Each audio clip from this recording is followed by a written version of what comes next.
After my husband's funeral, I didn't tell my son about the $2 million he left me. Good thing I kept quiet, because what my son did next almost destroyed me. My name is Nicole. I'm 68 years old, and I'm about to tell you how the child I raised, the boy I loved more than my own life, tried to steal everything from me while I was still crying over my husband's grave. Robert passed away on a cold Tuesday morning in March, leaving me alone in our Cape Cod house overlooking the harbor in Portland, Maine. The funeral was everything you'd expect. People whispering condolences that all sounded the same. Distant relatives I hadn't seen in decades suddenly appearing with casseroles. And my son Marcus acting like the devoted child he'd never actually been. What nobody knew, not even Marcus, was that Robert had left me nearly $2 million in assets I'd discovered only 3 days before his death. You have to understand something about my son before this story makes any sense to you. Marcus is 43 years old, works in commercial real estate development in Boston, and married a woman named Courtney who treats our family history like an embarrassing stain she's constantly trying to bleach away. They live in a renovated brownstone in Back Bay, drive matching black Range Rovers, and their 12-year-old daughter, Sophia, attends a private academy that costs more per year than Robert and I spent on our entire wedding. On the surface, Marcus appears successful, confident, the kind of man who wears expensive watches and talks about market trends at dinner parties. The day after the funeral, I sat alone in our kitchen drinking coffee from Robert's favorite mug, the one with the lighthouse painted on it. The house felt enormous and suffocating at the same time, filled with 47 years of memories pressed into every corner, every photograph on the wall, every book on the shelves.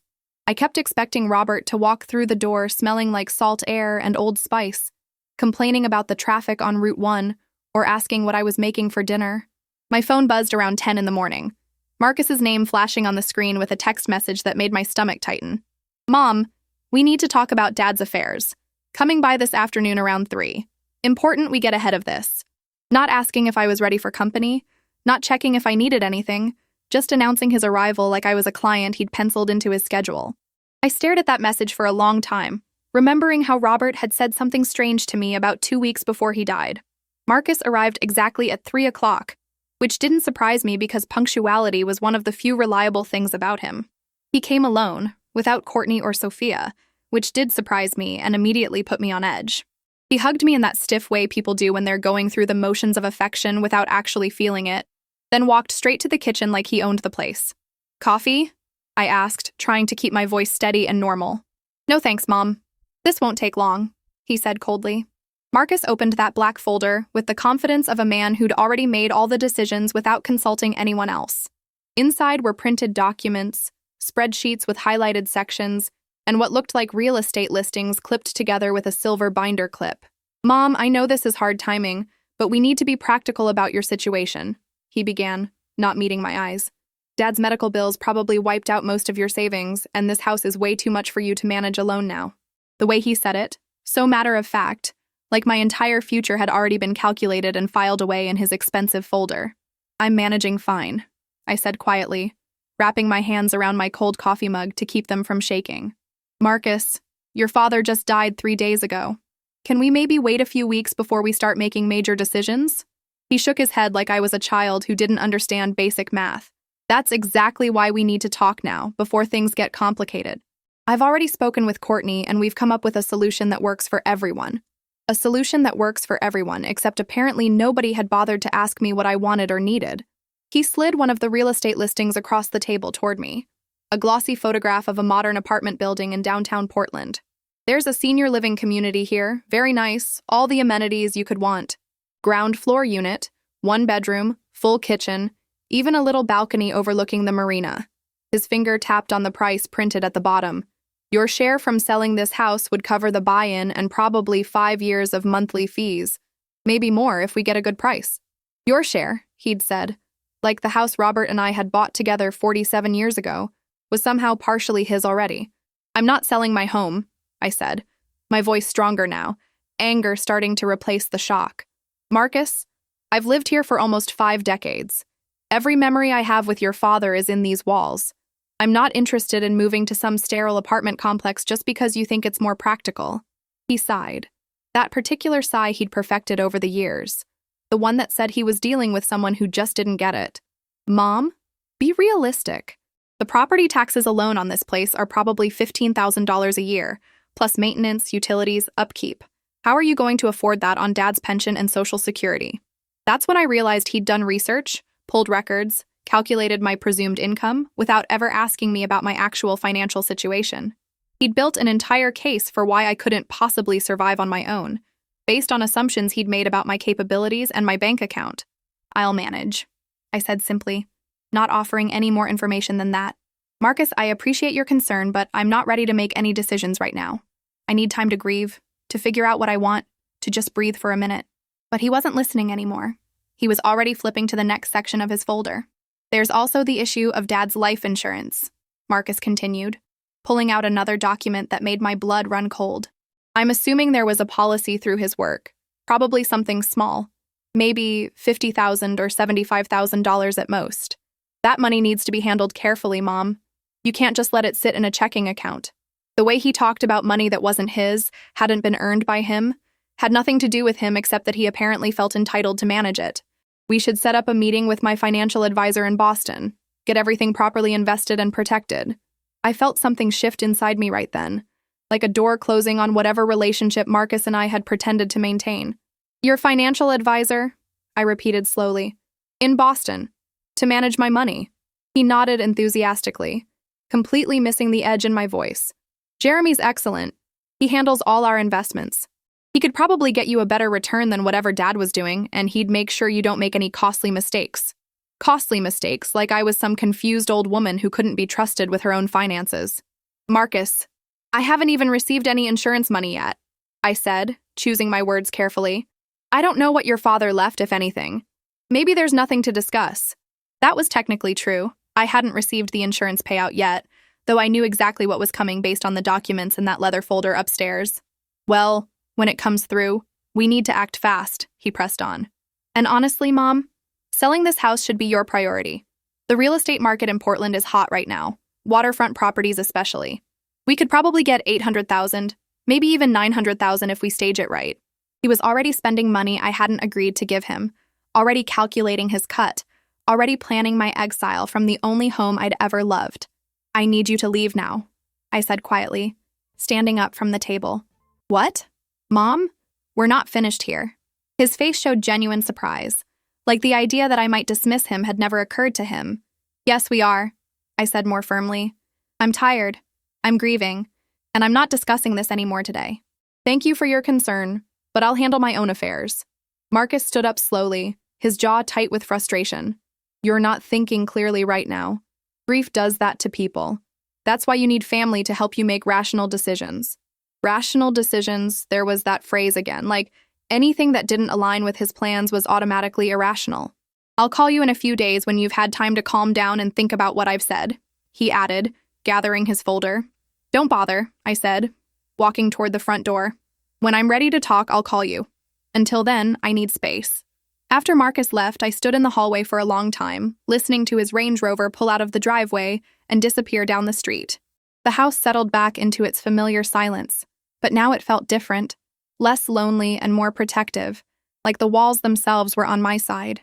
I went upstairs to my bedroom and pulled the leather folder from its hiding place behind the winter sweaters.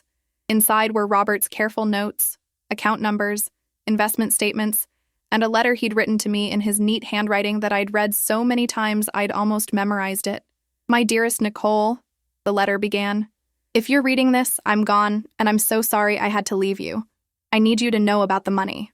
I've been investing quietly for 30 years, nothing dramatic, just consistent contributions to accounts I kept separate from our regular finances. It started small, $20 here, $50 there, but over time it grew into something substantial. Nearly $2 million substantial. Even reading it again now, the numbers seemed impossible for the modest life we'd lived, the small vacations we'd taken, the careful budgeting we'd always maintained. Robert's letter continued with specific instructions. "Don't tell Marcus about this money right away. I know that sounds harsh, but I've watched our son change over the years, watched him become someone who values assets over people. I saw it in how he talked about Courtney's parents' estate, how he calculated inheritance timelines, how he discussed his own daughter's trust fund like it was a business transaction. Give it time, Nicole. See how he behaves after I'm gone. If he shows genuine concern for your well-being without any financial agenda, then you'll know you can trust him. But if he comes at you with folders and plans and solutions you never asked for, then you'll know the truth. I sat on the edge of my bed holding that letter, and everything Robert had predicted had come true within 48 hours of his funeral. Marcus hadn't called to ask how I was sleeping, if I was eating, if I needed company or comfort. His first contact had been about assets and properties and financial strategies. "The money is yours," Robert had written. "Spend it however you want, give it to whoever you want, but don't let anyone pressure you into decisions that don't feel right. You're one of the smartest people I've ever known, Nicole. Trust yourself." That night, I couldn't sleep, so I sat at the kitchen table with a calculator, and Robert's investment statements spread out in front of me. $2 million was actually $2,173,412, to be exact. There were accounts at 3 different banks, a brokerage account with various stock holdings, municipal bonds, and even some gold certificates Robert had purchased during the financial crisis. He'd diversified everything, balanced risk carefully, and created a financial cushion I'd never known existed while we lived comfortably, but modestly, on our regular income. The next morning, I made a decision that would set everything in motion. I called a lawyer named Patricia Chen who'd handled some estate work for our neighbor 2 years ago. "Mrs. Martinez, I need to schedule a consultation," I said when her assistant answered. "It's regarding my late husband's estate and some family matters that need legal guidance."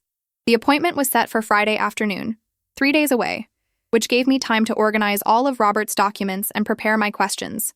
I spent those 3 days going through every piece of paper in his study, every file, every statement, building a complete picture of our financial situation. Marcus called twice during those 3 days, leaving voice messages that grew progressively more irritated. "Mom, call me back, we need to finalize some things." Then the next day, "Mom, I don't understand why you're avoiding me. I'm trying to help you." I didn't return either call, which probably drove him crazy because Marcus was a man who expected immediate responses to his demands. On Thursday, Courtney sent me a text message that was pure manipulation, wrapped in fake concern. "Nicole, Marcus is worried about you. We both are. Please let us help you through this difficult time." Friday afternoon arrived cold and rainy, typical March weather in Maine. Patricia Chen's office was in a restored brick building downtown, not far from the bookstore I'd managed before retiring 5 years ago. She was younger than I expected, maybe 50, with sharp eyes behind stylish glasses, and a firm handshake that immediately put me at ease. "Mrs. Martinez, please sit down. I'm sorry for your loss," she said, gesturing to a comfortable chair across from her desk. "Thank you for seeing me on short notice," I replied, settling into the chair and placing my folder on my lap. I spent the next hour telling Patricia everything. About Robert's secret investments, about Marcus's aggressive push to sell my house, about the assumptions he'd made regarding my financial helplessness, about the senior living facility he'd already picked out without asking what I wanted. Patricia listened without interrupting, taking occasional notes on a yellow legal pad. When I finished, she sat back in her chair and studied me for a moment. "Mrs. Martinez, let me ask you a direct question. Do you want to sell your house?" Her voice was calm, professional, but there was understanding in her eyes. "Absolutely not," I said firmly. "That house is my home. It's where I raised Marcus, where Robert and I built our life together. Every room has memories. I'm not leaving unless I decide I want to leave, and right now I don't want to leave." Patricia nodded and made another note. "Good. Then we need to make sure your son understands he has no legal claim to your property or your financial decisions. You're of sound mind, you're financially stable, and you have every right to manage your own affairs without interference." She paused, then added something that surprised me. "I'm going to be honest with you. I see this pattern a lot with adult children, especially successful ones who think they know better than their aging parents." Patricia pulled out a fresh legal pad and started outlining a strategy. "First, we're going to secure all your assets. I want you to change passwords on every financial account, set up 2-factor authentication, and make sure Marcus isn't listed anywhere as a co-signer or authorized user. Second, we're going to send him a formal letter from my office stating that you're represented by counsel and that all communication regarding your estate should go through me. Third, we're going to update your will and power of attorney documents to reflect your current wishes." She looked up at me. "Who do you trust, Nicole? Really trust?" I thought about that question for a long moment. "My sister Ellen," I finally said. "She lives in Vermont. We talk every week.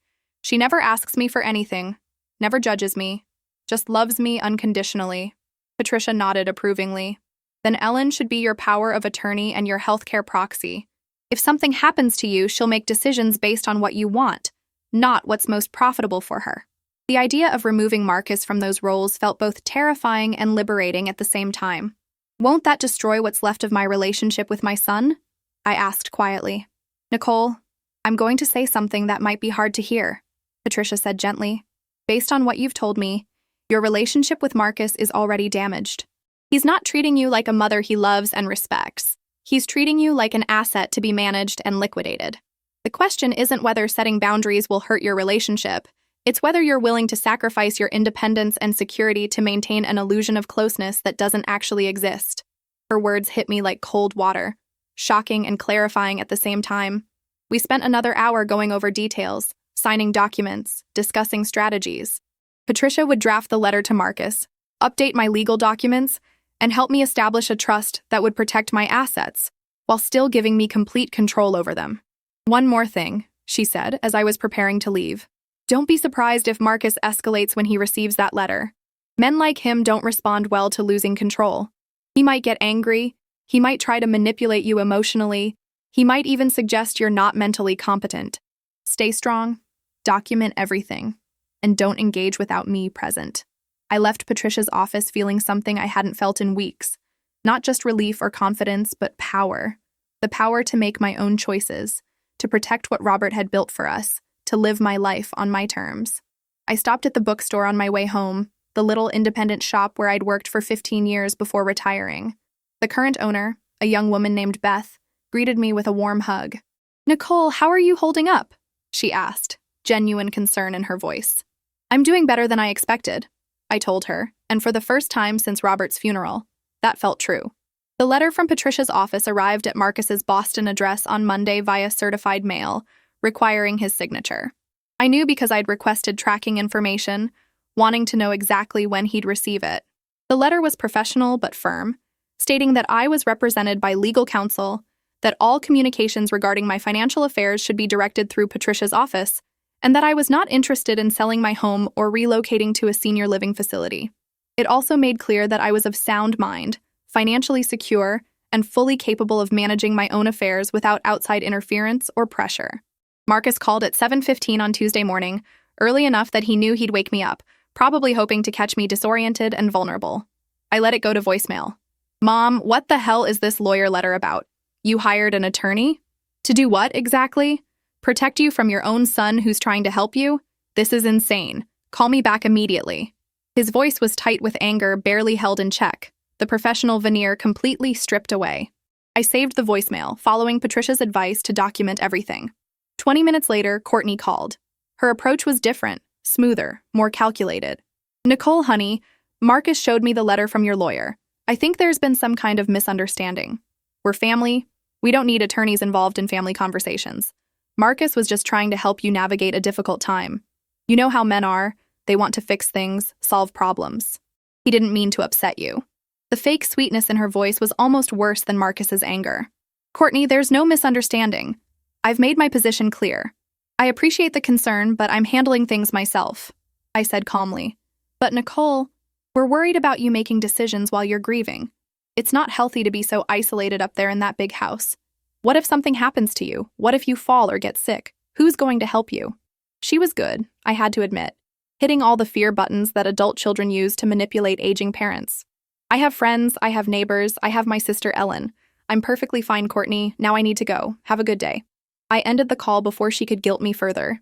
That afternoon, Marcus sent a text message that revealed more than he probably intended. "Mom, I've already told several people about the house sale. This is embarrassing for me professionally. You're making me look bad. Not, I'm worried about you. Not, I miss Dad too. But you're making me look bad." That text message got forwarded to Patricia immediately. "This is perfect," she told me when I called her. "He's admitting he's been shopping your property without your authorization. If he's contacted real estate agents or potential buyers, that could constitute fraud." 2 days later, my doorbell rang at 9 in the morning. I looked through the peephole and saw Marcus standing on my porch, alone, his hands shoved in his coat pockets against the cold wind coming off the harbor. For a moment, I considered not answering, but I was curious what he'd say face to face now that his lawyer letter hadn't worked. I opened the door, but didn't invite him in. "Marcus," I said neutrally, keeping my hand on the doorknob. "We need to talk," he said, his voice strained. "Without lawyers, without drama, just you and me." "About what?" I asked, not budging from my position in the doorway. About why you're suddenly treating me like the enemy. Mom, I'm your son. Everything I've suggested has been for your benefit. I don't understand why you're being so defensive and paranoid. Paranoid? There was that word. The one Patricia had warned me he might use. I'm not paranoid, Marcus. I'm setting boundaries. There's a difference. He ran his hand through his hair in frustration, a gesture I remembered from his teenage years when he didn't get his way. Can I at least come inside? It's freezing out here. I stepped back and let him in, but we stayed in the hallway, not moving to the comfortable living room where we might settle into a longer conversation. Say what you came to say, I told him. He took a deep breath, clearly trying a different strategy now. Mom, I'm sorry if I came on too strong about the house. I was just worried about you being here alone dealing with all the responsibilities. But if you want to stay, fine, stay. That's your choice. It sounded reasonable, but there was something calculated about it, like he was reading from a script someone had helped him prepare. However, he continued, and there it was, the catch I'd been waiting for. We should still talk about Dad's insurance money and any other assets. Not to take control, just to make sure everything's properly organized and protected. You know Dad wasn't exactly a financial wizard. Whatever he left probably needs professional management. And there it was, the real agenda, barely disguised. He didn't care about the house anymore. He cared about the money he assumed existed, but didn't know the extent of. Marcus, your father was more financially savvy than you realize, I said carefully. Everything is in order. Everything is properly managed. You don't need to worry about it. His eyes narrowed slightly. What does that mean? Are you saying Dad had more put away than I thought? I could see the gears turning in his head, recalculating, reassessing. I'm saying your father took care of me, and I'm perfectly capable of managing what he left. That's all you need to know.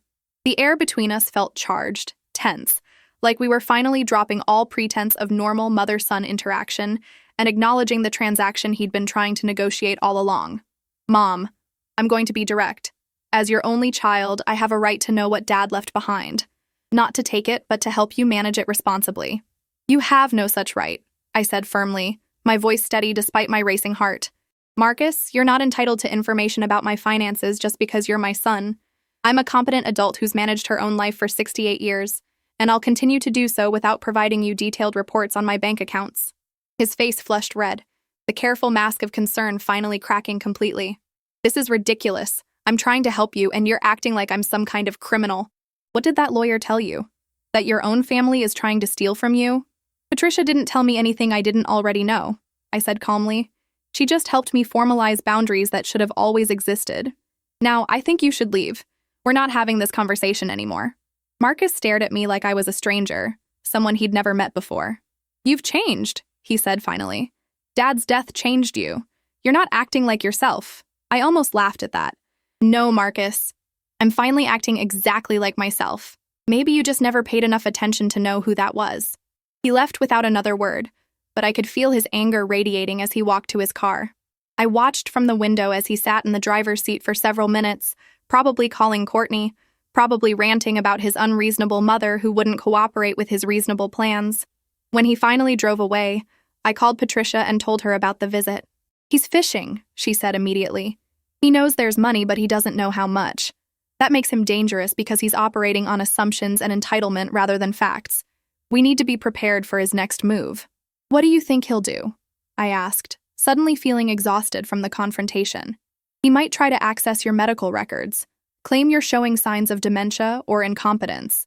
He might hire a private investigator to look into your finances. He might even file for emergency conservatorship, though that would be a long shot given your documented competency. The point is, we need to stay ahead of him. The thought of my own son investigating me like a criminal made me feel sick, but Patricia's warning felt uncomfortably accurate given everything Marcus had already done. That evening, my sister Ellen called from Vermont. I'd been giving her updates throughout this whole situation, and her support had been my lifeline. Nicole, I've been thinking, why don't you come stay with me for a few weeks? Get away from Portland, away from Marcus's pressure, just breathe and figure out what you want to do next. The offer was tempting, but running away felt like letting Marcus win. I appreciate it, Ellen, but I'm not leaving my home. This is where I belong, where Robert and I belong together. I'm not going to be driven out by my own son. 3 weeks passed in relative quiet, which made me more nervous than the direct confrontations had. Marcus didn't call, didn't text, didn't show up at my door. It felt like the silence before a storm, and I spent that time strengthening my position. I met with my doctor and had a comprehensive cognitive evaluation done, which I passed with flying colors. I updated all my legal documents with Patricia's help. I changed every password on every account and set up alerts for any unusual activity. I was building a fortress, and I hated that I had to build it against my own child. Then on a Thursday afternoon, a social worker named Jennifer Wright showed up at my door with a clipboard and a concerned expression. "Mrs. Martinez, I'm from Adult Protective Services. We received a complaint about an elderly woman at this address who might be living in unsafe conditions and showing signs of cognitive decline." My blood went cold. "Who filed this complaint?" I asked, though I already knew the answer. "I'm not at liberty to say, but I'm required to do a welfare check. May I come in?" She was polite but firm, and I knew refusing would only make things worse. I let her in and watched as she walked through my clean, well-maintained home, noting the fresh groceries in my refrigerator, the organized medicine cabinet, the tidy living spaces. She asked me questions about my daily routine, my medical care, my social connections, my financial management. I answered everything calmly and thoroughly, showing her my calendar of activities, my bank statements showing regular bill payments, my prescriptions all current and properly managed. After 45 minutes, she closed her clipboard and looked at me with sympathy. "Mrs. Martinez, there's clearly nothing wrong here. You're obviously managing fine." "Can you tell me who reported me?" I asked, even though I knew she probably couldn't. She hesitated, then said quietly, "It was a family member who claimed to be concerned about your well-being after your husband's death. But I see this a lot, unfortunately. Adult children who genuinely believe their parents can't function independently, or worse, who have other motivations for wanting to prove incompetence." She handed me her card. "If you need any actual support services, please call me. Otherwise, I'll close this case as unfounded. I'm sorry you had to go through this." After she left, I sat down and cried for the first time since Robert's funeral. Not because I was sad or scared, but because I was angry. Angry that Marcus would stoop to weaponizing social services against me. Angry that he valued potential inheritance more than his relationship with his mother. Angry that I'd raised a man who could do something so calculated and cruel. When I finally stopped crying, I called Patricia and told her what had happened. "That's it," she said, her voice hard. "We're filing a restraining order. This has crossed into harassment." The restraining order hearing was scheduled for 2 weeks later, which gave Marcus time to hire his own attorney. The courtroom was small and cold, institutional in that way government buildings always are. I sat with Patricia on one side while Marcus and his lawyer, a sharp-looking woman named Rachel Simmons, sat on the other. Marcus wouldn't look at me, keeping his eyes fixed on the table in front of him. When the judge entered, an older woman named Judge Catherine Brennan, I felt a small sense of relief that this would be decided by someone who might understand family dynamics. Patricia presented our case methodically. The unsolicited pressure to sell my home, the attempts to control my finances, the false report to Adult Protective Services, all documented with emails, text messages, voicemails, and official reports. She painted a picture of a son who'd become so focused on his mother's assets that he'd lost sight of her humanity.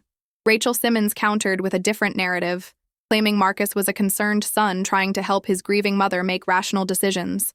"Mrs. Martinez's behavior has been erratic since her husband's death," she argued. "She's isolated herself, hired attorneys unnecessarily, and is being manipulated by people who may not have her best interests at heart." Judge Brennan listened to both sides without expression, then turned to me. "Mrs. Martinez, why don't you tell me in your own words what's going on here?" I took a deep breath and spoke directly to her. "Your Honor, my husband died 5 weeks ago after a long battle with cancer. I'm grieving, but I'm not incompetent. My son wants me to sell my home and move into a facility I don't want to live in.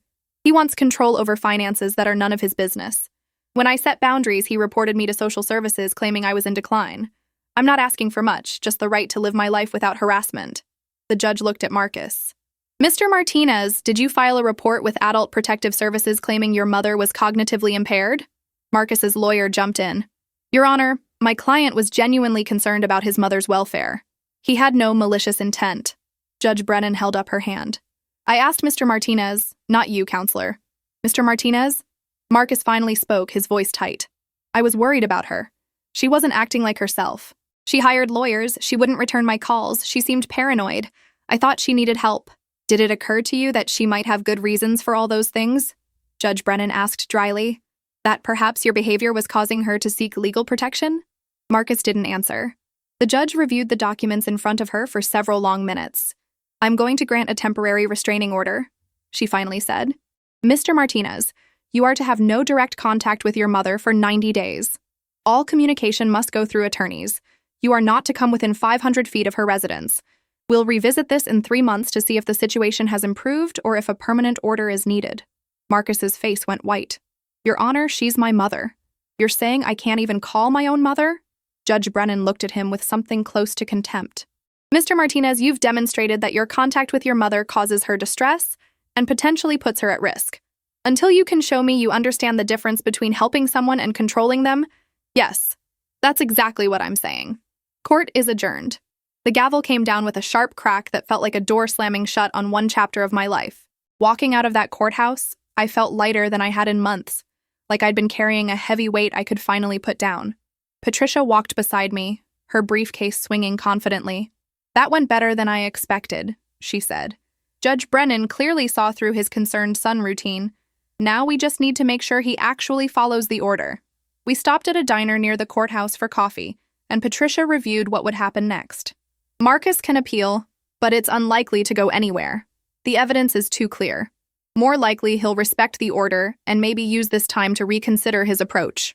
Or he'll just get angrier," I said, stirring sugar into my coffee. "Nicole, there's something I want you to understand," Patricia said seriously. "What Marcus did, trying to control you, claiming incompetence, filing false reports, that's called financial abuse. It's a form of elder abuse, and it's more common than people realize. Often it comes from family members who've convinced themselves they're acting in their loved one's best interest, but the impact is the same. You did the right thing protecting yourself." Hearing it labeled as abuse felt both validating and heartbreaking. Over the next month, I started rebuilding my life without Marcus's shadow hanging over me. I joined a grief support group at the community center where I met other widows and widowers navigating loss. I volunteered at the bookstore twice a week, helping Beth with inventory and customer recommendations. I had dinner with neighbors, went to movies with friends, took long walks along the harbor even in the cold spring wind. Slowly, the house stopped feeling haunted by Robert's absence and started feeling like home again, just a different version of home. Sophia called me one evening, my granddaughter's voice small and uncertain on the phone. "Grandma Nicole, Mom said I'm not supposed to talk to you, but I miss you. Why can't I see you anymore?" My heart broke into pieces. This was the collateral damage I'd worried about, losing my relationship with Sophia because of Marcus's choices. "Sweetheart, it's complicated grown-up stuff, but I miss you too, so much. It has nothing to do with you, okay? I love you very much." We talked for 20 minutes about school and friends and a book she was reading before Courtney's voice interrupted in the background, and the call ended abruptly. I called Patricia the next morning. "Can the restraining order prevent me from seeing my granddaughter?" She sighed. "Technically no, but Marcus can certainly make it difficult by refusing to facilitate contact. We could potentially file for grandparent visitation rights, but that would mean more court battles and more conflict. The question is whether you want to go down that road right now."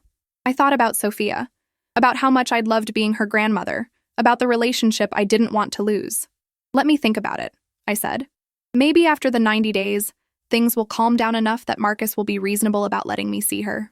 6 weeks after the restraining order was granted, something unexpected happened. Courtney showed up at my door alone, without warning, looking exhausted and uncomfortable. "Nicole, I know I'm probably not supposed to be here, but we need to talk. Can I come in?" I hesitated, wondering if this was some kind of trap, but curiosity won out. I let her in, and we sat in the living room, maintaining careful distance. "Marcus doesn't know I'm here," she started. "He'd be furious if he found out. But I've been watching what this whole situation has done to him, to us, to our family, and I can't stay quiet anymore." "What do you want, Courtney?" I asked, my voice neutral. She twisted her hands in her lap, a nervous gesture I'd never seen from her before. "I want to apologize. I pushed Marcus to pursue selling your house. I made comments about how much it was worth, about how you couldn't possibly manage it alone, about how we could use the money to upgrade Sophia's education. I planted seeds, and Marcus ran with them." Her confession surprised me, though it explained some of Marcus's intensity. "Why?" I asked simply. "Because I grew up with nothing," Courtney said quietly.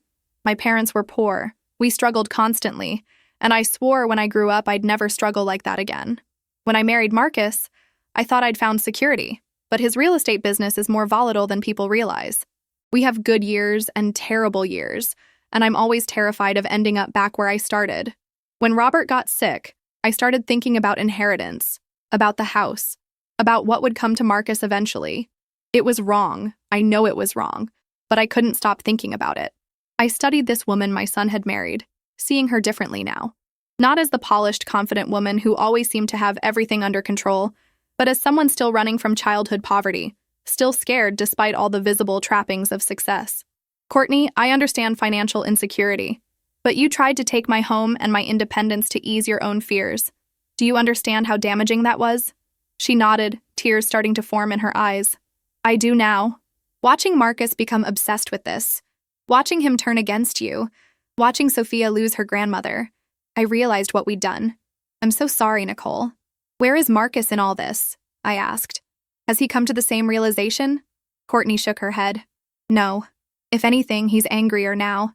He feels humiliated by the restraining order, betrayed by you, convinced that you've been manipulated by your lawyer. He talks about you like you're a stranger, like the mother he knew is gone. I've tried to get him to see reason, but he won't listen. She pulled a tissue from her purse and wiped her eyes. I also need to tell you something about Sophia. She asks about you constantly.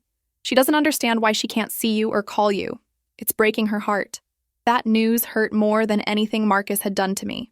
The restraining order doesn't prevent you from bringing Sophia to visit, I said carefully. It prevents Marcus from contacting me, but you're not bound by it. If you wanted to bring her by, you could. Courtney looked up with something like hope in her eyes. Really? Marcus said the court order meant no family contact at all. I shook my head. He lied or he misunderstood. You and Sophia can visit anytime you want. I'd love to see her. We talked for another hour, not quite rebuilding trust, but at least opening a door that had been slammed shut.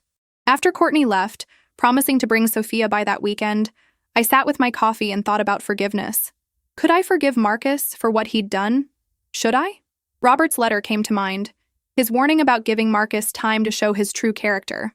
Well, Marcus had shown it, and it wasn't pretty. But Courtney's visit had revealed something important. My son hadn't acted alone. He'd been influenced, encouraged, pushed by his own wife's fears and by the cultural message that children have the right to manage their aging parents' lives. That didn't excuse his behavior, but it added context I hadn't fully considered. That Saturday, Courtney brought Sophia to visit. My granddaughter ran into my arms the second she saw me, hugging me so tight I could barely breathe. Grandma, I missed you so much. Mom said you were sick and couldn't have visitors, but I knew something was wrong because you always answer when I call. She was 12 now, old enough to sense adult deceptions even if she couldn't quite name them. We spent the afternoon baking cookies, her favorite chocolate chip recipe that Robert used to say was worth coming back from the dead for. While Sophia was occupied decorating cookies with too much frosting, Courtney and I talked quietly in the living room. Marcus still doesn't know I'm doing this, Courtney admitted. He thinks Sophia and I are at the mall. If he finds out, there will be a huge fight. I looked at her carefully. Courtney, I appreciate you bringing Sophia here, but I'm not asking you to lie to your husband or damage your marriage over this. If maintaining a relationship with me causes too many problems, I'll understand. She shook her head firmly. No, this is one thing I'm not backing down on. Sophia needs her grandmother, and you deserve to see your granddaughter. Marcus will just have to deal with it. Over the next few weeks, Courtney brought Sophia to visit every Saturday afternoon. We fell into a routine, baking or walking along the harbor or just sitting and talking, while Sophia told me about school and friends and all the small dramas of a 12-year-old's life. I never asked about Marcus, and Courtney never volunteered information, maintaining a careful silence around the elephant in the room. But I could see the strain on her face, the weight of keeping secrets from her husband, the toll this divided loyalty was taking. How long can you keep this up? I asked her one afternoon while Sophia was upstairs looking through photo albums. As long as I need to, Courtney said, but her voice lacked conviction. Marcus is so focused on being right, on winning this battle with you, that he's lost sight of what actually matters. I keep hoping he'll snap out of it, but every week he seems more entrenched in his position. The restraining order's 90-day period was approaching its end, which meant another court date to determine if it should be extended or dissolved. Patricia and I met to discuss strategy. The question is whether Marcus has shown any change in behavior or attitude, she explained. If he's still hostile and controlling, we extend the order. If he's calmed down and willing to respect boundaries, maybe we can negotiate a supervised reconciliation. I told her about Courtney's visits with Sophia, about Marcus's continued anger and sense of betrayal. Extend it. I said firmly. I'm not ready to deal with him directly again. Not yet. The second court hearing was shorter than the first. Marcus's attorney argued that he'd fully complied with the order, had no contact with me, and deserved a chance to rebuild the relationship. Patricia countered that absence of contact wasn't the same as changed behavior, and that Marcus had been kept away from his mother only by court order, not by choice or understanding. Judge Brennan listened to both sides, then made her ruling. I'm extending the restraining order for another 6 months. Mr. Martinez, I suggest you use this time to seriously reflect on your relationship with your mother and what it means to respect someone's autonomy. We'll reconvene in November. Marcus's reaction was visible even from across the courtroom. His face flushed red, his jaw clenched tight, and he whispered something harsh to his attorney. As we filed out, he caught my eye for just a moment, and what I saw there wasn't anger anymore. It was something colder. Hatred, maybe, or the kind of contempt you reserve for enemies rather than family. That look stayed with me for days afterward, haunting my dreams, making me wonder if I'd lost my son forever by choosing to protect myself. Summer arrived in Portland with warm breezes and tourists crowding the waterfront. I spent my days tending to the garden Robert and I had planted over the years, watching tomatoes ripen and roses bloom, finding peace in the simple act of making things grow. Ellen came to visit for a week in July, and having my sister there felt like a balm on wounds I hadn't fully acknowledged. We stayed up late talking about our childhood, about our parents, about the complicated relationships between mothers and sons. You did the right thing, Ellen assured me one night over wine on the back porch. You can't let anyone, not even your own child, abuse you. That's not what love looks like. One afternoon in early August, I received a letter that changed everything. It came from a law firm in Boston, not Marcus's attorney, but someone new, someone who specialized in estate litigation. The letter informed me that Marcus was contesting Robert's will, claiming that his father had been unduly influenced in his final months and that any assets transferred to me should be reviewed for potential fraud or coercion. My hands shook as I read the legal language, the formal accusations that I'd somehow manipulated my dying husband into leaving me money that should have gone to Marcus. I called Patricia immediately, my voice barely steady. They're coming after Robert's estate. They're saying I manipulated him. Patricia was quiet for a moment. Then I heard her exhale slowly. Okay, this is a new battlefield, but we can handle it. Forward me the letter and I'll connect you with an estate litigation specialist. Nicole, I need you to understand something. This is a common tactic in these situations. When adult children can't control their parent directly, they attack the source of the parent's independence, which is usually money. It's going to get ugly, but we have truth on our side. The estate attorney Patricia recommended was a man named Gerald Foster, who'd been practicing for 30 years and had seen every variation of family conflict over money. When we met in his office, he reviewed all of Robert's documents with a careful eye. This is actually quite straightforward, he said after an hour of examination. Your husband's investments were made over 30 years, with consistent contributions, clear documentation, and no unusual activity in his final months. There's no evidence of undue influence because the financial decisions were made decades before his illness. Marcus's claim is baseless, but that doesn't mean it won't be expensive and stressful to defend. How expensive? I asked, dreading the answer. Gerald looked at me sympathetically. Could be $50,000, could be $100,000 in legal fees by the time we're done, depending on how far Marcus pushes this. The good news is that if his claim is found to be frivolous, the court might order him to pay your legal costs. But there are no guarantees. $100,000 just to defend money that was rightfully mine, money Robert had carefully saved for my security. The irony was brutal. Marcus's attempt to get the money would cost us both a fortune in legal fees, leaving less for everyone. Over the next several months, the litigation consumed everything. Depositions, document reviews, financial audits, all designed to prove that Robert had been of sound mind when he made his investment decisions, and that I'd had no improper influence over him. They questioned my friends, my neighbors, even Beth from the bookstore, asking everyone if they'd noticed signs of me controlling or manipulating Robert. Every question felt like an accusation. Every hearing felt like a trial where I was the defendant in a crime I hadn't committed. The stress of it started affecting my health, my blood pressure rising, my sleep disrupted, my appetite gone. The breaking point came in October during a particularly brutal deposition. Marcus's attorney, an aggressive younger man named Todd Harrison, spent 3 hours trying to paint me as a gold digger who'd trapped Robert into marriage and systematically isolated him from his son. Isn't it true, Mrs. Martinez, that you discouraged your husband from maintaining close contact with Marcus? He asked, leaning forward like a predator. No, that's absolutely not true, I replied, exhausted and angry. Robert loved Marcus. He tried for years to maintain a relationship, but Marcus was always too busy, always had more important things to do than visit his aging parents. Todd pulled out a stack of papers. I have phone records showing that in the last 2 years of Robert's life, he called Marcus 47 times, but Marcus only called him 11 times. Doesn't that suggest your husband was reaching out but being rebuffed? I stared at him, stunned. That proves my point, not yours. Robert was the one making effort. Marcus was the one too busy to return calls or visit. How does that make me the villain in this story? Todd smiled coldly. Perhaps Robert was calling to ask for help, to express concerns about you, to reach out to his son because his wife was becoming controlling or unstable. I felt something snap inside me right then. I leaned forward and looked directly at Marcus, who was sitting at the far end of the conference table, avoiding my gaze. Marcus, look at me, I said, my voice cutting through the legal posturing. Look at your mother. Slowly, reluctantly, he raised his eyes to meet mine. Your father loved you. Every single day of his life, he loved you. He made those phone calls because he wanted to hear your voice, wanted to know about your life, wanted to be part of your world. And you were too busy building your real estate empire to give him 20 minutes of your time. Mrs. Martinez, please address your responses to me. Todd interrupted, but I ignored him. Robert didn't leave me that money because I manipulated him.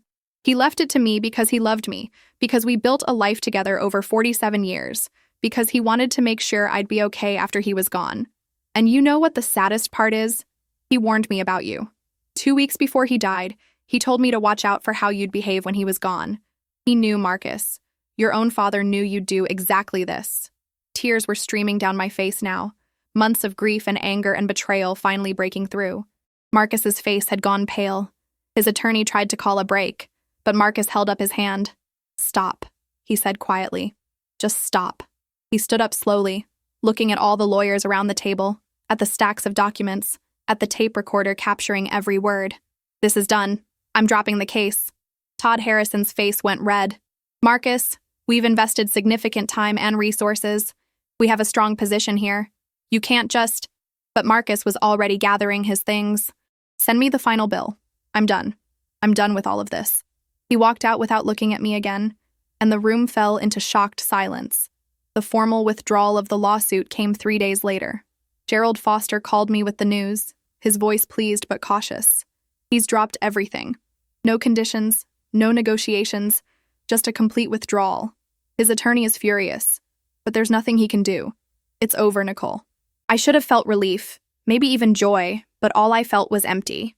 The legal battle was over, but the real loss, the loss of my relationship with my son, that felt permanent in a way no court order could fix. Thank you, Gerald. Send me your final invoice and I'll get it paid. We said goodbye and I sat in my kitchen, in the house Robert and I had filled with love and memories, feeling utterly alone. Winter arrived early that year, snow falling in thick wet flakes that covered Portland in white silence. I spent Christmas alone, which I'd expected, but Courtney surprised me by bringing Sophia over on Christmas morning with presents and apologies. Marcus is at his office working, Courtney explained, and I could hear the distance in her voice when she said his name. He's been different since he dropped the lawsuit, quieter, harder, like something broke inside him that day at the deposition.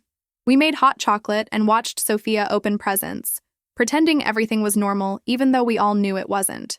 Has he said anything about me? I asked Courtney later, while Sophia was upstairs playing with a new video game. Courtney shook her head sadly. He doesn't talk about you at all. If I mention your name, he changes the subject or leaves the room. It's like he's erased you from his life completely. That hurt more than I expected. This active erasure. This choice to pretend I didn't exist. I'm sorry, Courtney. I'm sorry this has damaged your marriage and your family. That was never what I wanted. She squeezed my hand. You protected yourself, Nicole. You didn't do anything wrong. Marcus made his choices and now he has to live with the consequences. The restraining order expired in November, but Marcus never called, never texted, never attempted any contact. I was legally free to reach out to him, but what would I say? How do you bridge a gap that wide, repair damage that deep? Some relationships, I was learning, don't survive certain kinds of betrayal. Some words can't be unsaid. Some actions can't be undone. I thought about Robert often. Wondered what he'd think about how everything had unfolded, whether he'd be proud of me for standing my ground, or disappointed that I'd lost our son in the process. Spring came again, the cycle continuing whether I was ready or not. 1 year since Robert's death. 1 year since Marcus had shown up with his black folder and his plans for my future. I was still in my house, still independent, still managing my own life on my own terms. The $2 million Robert had left me sat secure in accounts Marcus had never managed to touch, providing me with comfort and security and the freedom to make my own choices. But the cost of keeping that money, the cost of defending my independence, had been my relationship with my son. Was it worth it? I honestly didn't know anymore. Then on a Tuesday morning in April, almost exactly 13 months after Robert's funeral, my doorbell rang. I looked through the peephole and saw Marcus standing there, alone, looking older than I remembered. He wasn't wearing his expensive suit or carrying any folders. He was just standing there in jeans and a jacket, his hands empty, his face uncertain. I opened the door slowly. "Marcus," I said, my voice catching. "Mom," he replied quietly. "I know I have no right to be here. I know I have destroyed everything between us. But I need to tell you something. And then if you want me to leave and never come back, I'll understand." I stepped back and let him in, my heart pounding so hard I could hear it in my ears. We sat in the living room where he'd sat with his black folder 13 months ago, but everything was different now. "I was wrong," he started, his voice rough, "about everything. The house, the money, the way I treated you, all of it. I've spent the last few months in therapy trying to figure out how I became the kind of person who would do what I did to his own mother. And the truth is, I don't have a good answer. Somewhere along the way, I started seeing you as an asset instead of a person. I convinced myself I was helping when really I was just trying to control you." He looked down at his hands, unable to meet my eyes. "That day at the deposition when you talked about Dad's phone calls, about how he kept reaching out and I was too busy to care, that destroyed me. Because it was true. I was too busy. I was always too busy. And now he's gone and I can never get those conversations back. I can never tell him I'm sorry for not making time, for not being the son he deserved." Tears were running down his face now, and seeing my grown son cry broke something open in my chest. "I don't expect you to forgive me," Marcus continued. "I don't even know if I deserve forgiveness, but I needed you to know that I understand what I did was wrong. I understand that I hurt you in ways that might be irreparable. And I'm sorry, Mom. I'm so sorry." We sat in silence for a long moment, and I thought about everything that had happened, all the pain and conflict and loss. Could we rebuild from here? Should we? I didn't know. But looking at my son, seeing genuine remorse instead of calculated strategy, I felt something shift. Not forgiveness, not yet, but maybe the possibility of it someday. "Marcus," I said finally, "I can't forget what you did. The wounds are too deep, the betrayal too complete. But maybe, if you're willing to do the work, if you're willing to really change and not just perform change, maybe we can find a way forward. Not back to what we were, that's impossible now, but forward to something new, something honest." He looked up at me with hope and pain mixed in his eyes. "I'll do whatever it takes," he said. "I'll spend the rest of my life proving I'm not that person anymore. Just please, don't give up on me completely." I reached out and took his hand, the same hand I'd held when he was a little boy learning to cross the street, and felt the weight of all the years between then and now. "I'm your mother, Marcus. I'll never give up on you completely, but you need to understand that trust isn't rebuilt overnight. This will take time, a lot of time." He nodded, squeezing my hand. "I know, I have time. As much time as you need." We sat there holding hands in the spring sunlight streaming through the windows, two broken people trying to find a way back to each other, and for the first time in 13 months, I felt something like hope. So that's my story. The story of how keeping quiet about $2 million after my husband's funeral ended up saving my independence but nearly costing me my son. Was it worth it? I'm still figuring that out. Marcus and I meet for coffee now, once a week, slowly rebuilding trust one conversation at a time. It's awkward and sometimes painful, but we're trying. Sophia comes to visit every Saturday like she used to, and sometimes Marcus comes with her, and we're learning how to be a family again, just a different kind of family than we were before. If you're watching this and you've ever had to choose between protecting yourself and keeping peace with family, I want you to know you're not alone. Sometimes the people we love most are the ones who hurt us deepest. Sometimes standing up for yourself means losing relationships you thought would last forever. But your independence, your dignity, your right to make your own choices, those things matter. They're worth fighting for, even when the fight costs you everything. I still live in my house overlooking Portland Harbor. I still have coffee every morning from Robert's lighthouse mug. I still miss him every single day. But I'm okay. I'm more than okay. I'm free to live my life on my own terms. And that freedom, that's what Robert's gift really was. Not the money itself, but the independence and security it provided. The ability to say no when everyone expects you to say yes. The power to protect yourself even from people you love. If this story resonated with you, if you've been through something similar, or you know someone who has, leave a comment below. Share this video with someone who needs to hear it. And subscribe to the channel because I'll be sharing more stories about family, independence, and the complicated relationships that shape our lives. Thank you for listening to my story. Thank you for being here. And remember, it's never too late to stand up for yourself, no matter who's trying to push you down.